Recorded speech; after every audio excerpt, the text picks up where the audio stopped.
Hello, my dear learners. Welcome back to your English grammar class. So, in this class, we will move on chapter number 12 of your book. So, the name of the chapter is about present perfect tense. हमने tense के concepts पढ़ रहे थे, ठीक है. हमने अपने simple tense पढ़ लिए, उसके बाद कॉन्टिन्यूअस पढ़ लिए. अब यहाँ पे परफेक्ट टेंस के बारे में पढ़ेंगे, ओके. वो भी प्रेजेंट परफेक्ट टेंस क्या होते हैं. चलिए शुरू करें फिर. चलिए शुरुआत करते हैं हमारे पढ़ने से. सबसे पहले देखिए क्या लिखा है. Read and answer. कुछ चीजें आपसे पूछी गई है. यहाँ पे क्या लिखा है देखिए.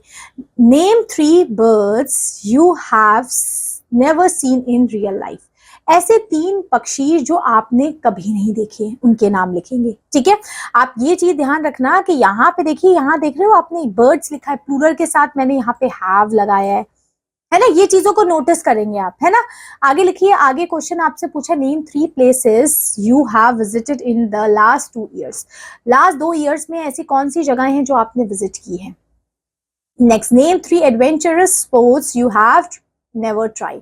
ऐसे कौन से 3 आपके एडवेंचर स्पोर्ट्स है जो अभी तक आपने कभी ट्राई नहीं किए. आगे, name 3 activities you carried out today, जो आज आप करना चाहोगे. Name 3 food you eat repeatedly. ऐसे खाने जो आप हमेशा खाना पसंद करते हैं. Next, name 3 famous books you have read. जो ऐसी 3 बुक्स जो आपने कभी पढ़ी हो, ठीक है. आगे क्या लिखा है देखिए. Work in pairs to ask and answer these questions below. अब यहाँ पे भी कुछ क्वेश्चंस पूछे गए हैं. क्या क्या पूछा गया. Have you ever won an reward और अवार्ड. आपको कभी अवार्ड मिला है, ठीक है. आगे पूछा, have you been to a zoo. कभी जू में गए हो. Next, have you eaten pizza this week. आपने पिज्जा खाया इस वीक में. Have you ever cheated in your in any of your exam. कभी चीटिंग वगैरह की है. Have you finish your homework yet. Have you watered the plants. अब यहाँ इतने क्वेश्चन पूछे, करना क्या चाह रहे हैं, क्या सीख रहे हैं हम. एक्सप्लेनेशन पार्ट में देखिए. The present perfect tense. Present का परफेक्ट टेंस, प्रेजेंट में वो काम हो चुका है, is used for an action that begin in past and continue into the present, or for an action that have occurred at some point before now. जो काम पहले, अभी से थोड़ा पहले हो चुका है.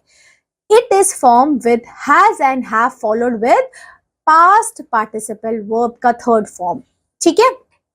ये हैज हैव के साथ लग के बेटा बनता है. इसके कुछ एग्जांपल्स भी लिखे गए. जैसे फर्स्ट लिखा है, she has brought some vegetable. उसने, शी के साथ मैंने हैज क्यों लगाया, क्योंकि हैज और हैव्स आपका नाउन प्रोनाउन आपको सब्जेक्ट के अकॉर्डिंग लगता है कि अगर वो प्लूरल है तो हम हैव लगाएंगे, सिंगुलर है तो हैज लगाएंगे. So she has, she is a singular, so she has brought some vegetables. उसने लाया, वर्ब का थर्ड फॉर्म लग गया हमारा. दैट्स अ थिंग, ठीक है. इसमें हम वर्ब का थर्ड फॉर्म लगाएंगे एंड हैज हैव लगाएंगे. तो यहाँ पे देखिए, आगे देखिए क्या लिखा है. सेकंड लिखा है, I have already switched off the TV. मैंने स्विच ऑफ कर लिया है टीवी पहले, ठीक है. ना मैं अभी टीवी देख रही हूँ, ना मैं टीवी देखती हूँ. मैंने स्विच ऑफ पहले ही कर दिया, बंद कर दिया पहले. They have lived here for 3 years से वो रह रहे हैं.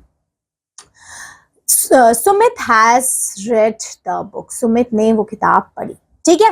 सो आप देखिए, अब यहाँ पे आपसे क्या पूछा. Make sentences using the opening given below, then make a question for each. जैसे यहाँ पे I have never के बाद क्या लिखेंगे.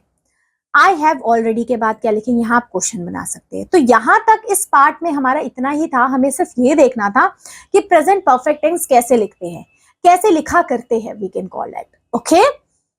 उतनी चीजें हमें उतनी चीजें हमें समझ में आ गई, क्लियर हो गई. तो बस यही थी हमारी क्लास, यही था पार्ट 1 इस वीडियो का. अब मिलते हैं पार्ट 2 में, जिसमें हम करेंगे इसके कुछ क्वेश्चन आंसर्स, ओके. तो see you in the part 2 of this video. तब तक के लिए take care, have a good day, bye bye.